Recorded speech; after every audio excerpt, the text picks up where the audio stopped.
যখন সমস্ত দেশ জুড়ে চলছে ৭৯তম স্বাধীনতা দিবস উদযাপন, তখন শ্রীভূমি জেলার সমজেলা রামকৃষ্ণনগর কর্ম বিনিয়োগ কেন্দ্রে চলছে অরাজকতা।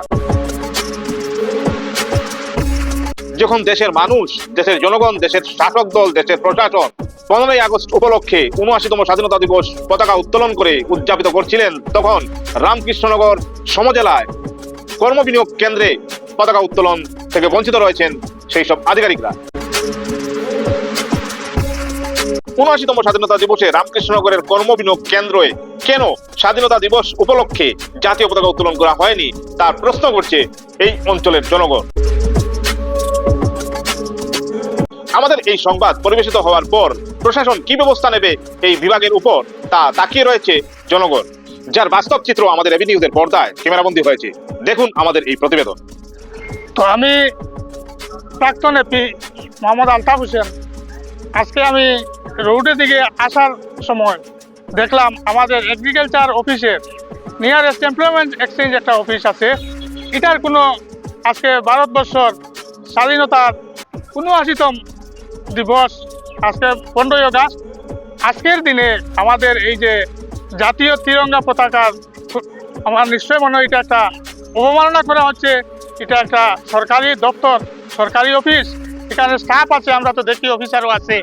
আজকে এগ্রিকালচার অফিস কিনারও আছে, এটা তো ফ্ল্যাগ আমরা দেখতে পাচ্ছি, আমার সাংবাদিক বন্ধুরাও দেখতে পাচ্ছেন, আমিও দেখতে পাচ্ছি।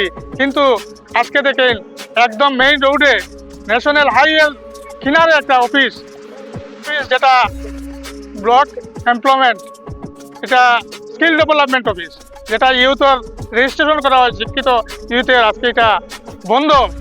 এই দেখুন আমাদের সমাজ ব্যবস্থা বা আমাদের সরকারি দপ্তরগুলোর গাফিলতি, এইসব জিনিস হচ্ছে, এটা তো আর বলার নাই।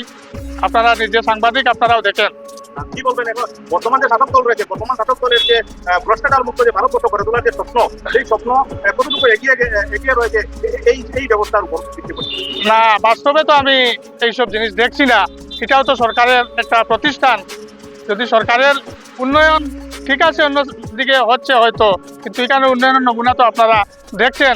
আজকে সমজেলার প্রথম ফ্ল্যাগ হোস্টিং হয়েছে আমাদের রামকৃষ্ণনগরে।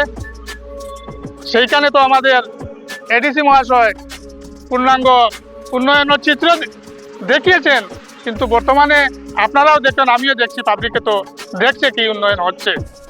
প্রশাসনিক স্তরে আপনি কি বলবেন? প্রশাসনিক ঊর্ধ্বতন আধিকারিক যারা রয়েছেন ওনার সাথে কি বলবেন? প্রশাসনিক স্তরে আমি বলতে গেলে তো অন্য সাইডে হয়তো প্রশাসন ঠিকই আছে, কিন্তু আমাদের রামকৃষ্ণনগরের এই অফিস দেখে তো আপনারাও বুঝছেন প্রশাসনে আর কি করছে।